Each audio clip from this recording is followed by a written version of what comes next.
அண்ணா அவர்களுக்கு ஒரு வணக்கம், பெரியார் அவர்களுக்கு ஒரு வணக்கம்.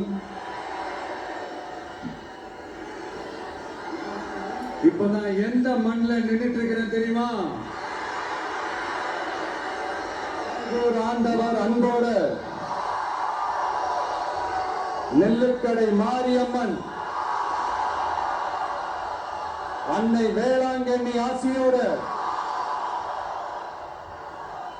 கடல் தாய் மடியில் இருக்கிற என் மனசுக்கு ரொம்ப நெருக்கமான நாகப்பட்டினம் மண்ணில் இருந்து நின்று பேசிட்டு இருக்கிறேன்.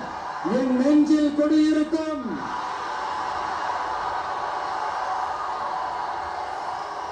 உங்கள் அனைவருக்கும் என்னைக்குமே ஒரு மீனவ நண்பனா